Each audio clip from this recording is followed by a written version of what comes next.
আমি একজন নারী হিসেবে চাই না কোটা থাকুক। এখানে নারী কোটা দিয়ে আমার মনে হয় নারীকে ছোট করা হতো। যখন মুক্তিযুদ্ধটা হয়েছিল তাদের সন্তানদের জন্য মুক্তিযুদ্ধ কোটা দরকার ছিল, এখন কিন্তু তাদের সন্তান নাই। কোটা একদম বাতিল করা উচিত না কিছু সংস্কার করে কিছু কিছু থাকা উচিত বলে আপনি মনে করেন? আমি মনে করি সংস্কার করা উচিত কোটা, কারণ যেমন ধরেন আদিবাসী কোটা, তারপরে হচ্ছে যে প্রতিবন্ধী কোটা, ওদের তো আসলেই দরকার, কারণ ওরা আসলেই পিছিয়ে পড়া জনগোষ্ঠী।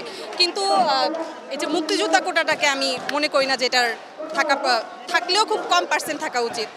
নারীদের ক্ষেত্রে কোটার কথা বলা হয়েছে, এটার যৌক্তিকতা। নারীদের কোটার ক্ষেত্রে আমি যদি বলি, আমি একজন নারী হিসেবে চাই না কোটা থাকুক, কিন্তু এখানে কথা আছে, আমাদের দেশে বিভিন্ন কর্মক্ষেত্রে বা বিভিন্ন জায়গায় দেখা যায় নারীদের প্রপারলি সুযোগ দেওয়া হচ্ছে না, বিভিন্ন নারীদের সম্মান দেওয়া হচ্ছে না। আমরা চাই যে আমরা নারীরা এটুকুই চাই, আমাদের যাতে সম অধিকার দেওয়া হয়, যাতে সম্মানটুকু আমাদের দেওয়া হয়, যাতে আমরা আমাদের মেধা দিয়ে সুযোগটুকু পাই। আমরা আমাদের মেধার জন্য লড়াই করতেছি, আমরা আমাদের অধিকারের জন্য লড়াই করতেছি, কারণ অধিকারের জন্য লড়াই করা তো অযৌক্তিক কিছু না। আপনারা কি কোটা মুক্ত চান না কোটা সংস্কার চান? আমরা কোটা সংস্কার চাই, কোটা মুক্ত চাই না।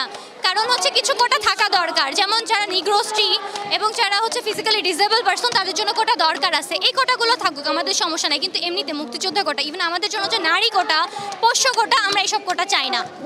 আপনি একজন নারী হয়ে নারী কোটা কেন চান না, এটা যদি একটু ব্যাখ্যা করেন। এখানে নারী কোটা দিয়ে আমার মনে হয় নারীকে ছোট করা হচ্ছে। নারী কি অন্যদের সমান না? যেমন আমি যদি আমার ডিপার্টমেন্টের কথা বলি, আমি মার্কেটিং ডিপার্টমেন্টে পড়ি, আমার ডিপার্টমেন্টের যে ফার্স্ট গার্ল সেও একজন নারী। ইভেন আমাদের যে টপ 10-এর মধ্যে নারীদের সংখ্যা কিন্তু অনেক বেশি। আর আমরা যদি দেখি গত 6 BCS-এ, মানে যখন থেকে 18-র পর কোটা সংস্কার করা হয়েছিল, তারপর 6 BCS-এ মোটামুটি 7,000-এর ওপরে নারীরা চাকরি পেয়েছে। প্রতি বছরই নারীদের সংখ্যা আস্তে আস্তে বাড়ছে।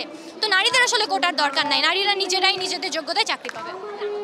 প্রধানমন্ত্রী যেখানে নারীদের কোটা নিয়ে কথা বললো, তো সেখানে আপনারা নারী হয়ে কোটা চাচ্ছেন না, বিষয়টা হ্যাঁ, উনি হয়তো ভাবতে পারে যে নারীদের এখানে অধিকার ক্ষুণ্ণ হচ্ছে, কিন্তু আমরা নারীরা মনে করি একটা সময় নারীরা অনেক পিছিয়ে ছিল, কিন্তু আসলে এখন এটা হচ্ছে না। যেমন আমাদের বাবা মা আমাদেরকে সেই দূর থেকে পড়াশোনা করতে দিয়েছে, আমি রাজশাহী থেকে আসছি, অনেকে অনেক বিভিন্ন জায়গা থেকে আসছে। তো নারীরা আসলে এগিয়ে যাচ্ছে, নারীদের এখন আর কোটার দরকার হয়নি, তারা নিজের পায়ে দাঁড়াতে জানে। মুক্তিযোদ্ধা কোটা কি প্রয়োজন নেই বলে মনে করেন আপনি? জি অবশ্যই, আমি মনে করি মুক্তিযুদ্ধ কোটা প্রয়োজন নেই, কারণ যখন মুক্তিযুদ্ধটা হয়েছিল তাদের সন্তানদের জন্য মুক্তিযুদ্ধ কোটা দরকার ছিল, এখন কিন্তু তাদের সন্তান নাই, তাদের সন্তানের সন্তান আছে, তার মানে নাতি নাতনির জন্য আসলে কোনো কোটার দরকার হয় না। এখন মুক্তিযুদ্ধের পরিবার পিছিয়ে নাই, তারা অলরেডি অনেক সুযোগ সুবিধা পেয়েছে, আমরা চাই তারা আরও সুযোগ সুবিধা পাক। তাদেরকে গভর্নমেন্ট হসপিটাল বলেন, প্রাইভেট হসপিটাল বলেন, এছাড়া যানবাহন, সব জায়গায় সুযোগ সুবিধা দেওয়া হোক, কিন্তু চাকরিতে আমরা তাদেরকে সুযোগ দিতে চাচ্ছি না। প্রত্যাশা কি আপনাদের?